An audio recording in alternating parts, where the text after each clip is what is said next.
let's look at the script. This isn't the exact script. There's some lines in here that, like, he doesn't say this. What are you going to do? Drink it? He doesn't say that. So, here's where I think the conclusion comes in. After MacReady puts the wire into the blood and nothing happens, MacReady says, I guess you're okay. I think that's the conclusion. So, but you know, we're not going to just write that. We're not just going to write that statement into the standardization, right? Well, how are you going to rephrase it? So we're talking about Cooper here. What are we going to say? Cooper is not the thing. Okay? So let's flip over to my little PowerPoint. Cooper is not the thing. Okay? We don't know how many premises it has yet, so I just labeled it C. So let's go back. What evidence does MacReady have to say that Cooper is not the thing? Well, one thing is that this test turned out a certain way. Okay? The blood did not. What did he say? You know, what did MacReady say would happen to the blood? This is the part, you know. So MacReady says.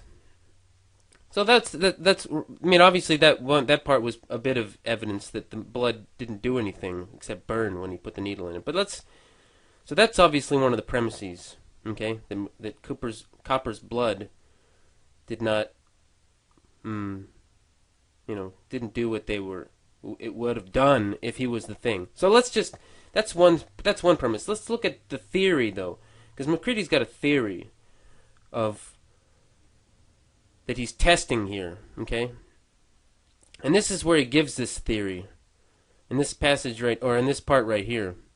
So he says, watching Norris in there, and this is referring to a scene where Norris, or the thing had its way with Norris and didn't turn out very pretty.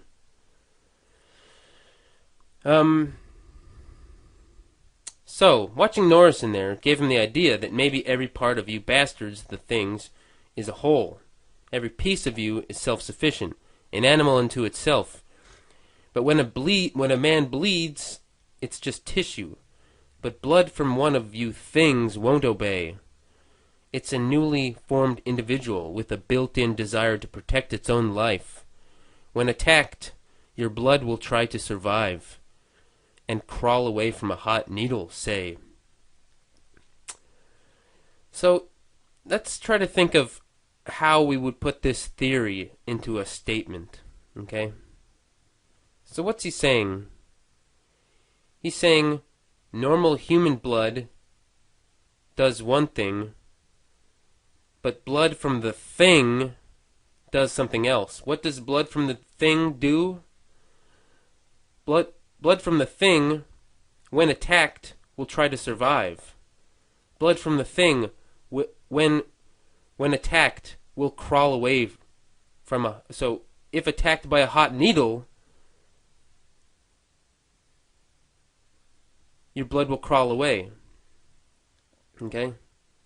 So, if someone's a thing, then their blood will crawl away from a hot needle. Do you see how I got there? If someone's a thing, their blood will crawl away from a hot needle. Let's flip back over to we got the conclusion. Cooper is not a thing. Premise 1. If Copper is the thing, then his blood should crawl away from a hot needle. Good. And we already talked about what the other premise was. The other bit of evidence that that MacReady has is that Copper's blood does not crawl away from the hot needle. Premise 2, Copper's blood did not crawl away from the hot needle. Therefore, Copper is not the thing. You see that?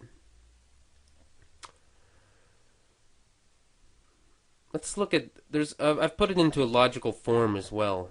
So let's look at that. If copper is the thing, A, then B, his blood should crawl away from a hot needle. Not B, his blood did not crawl away from a hot needle. Therefore, not A. Copper is not the thing. And you should recognize that form if you've done the chapter on propositional arguments, or if you've done any beginning logic, symbolic logic. I'm not going to talk about the evaluation of it right now. In the Be My True Premises Test video that's related to this video, I will look at more at these premises and the logical form of this argument. But as it is, that's the way. That's Macready's argument. Okay, back to the movie.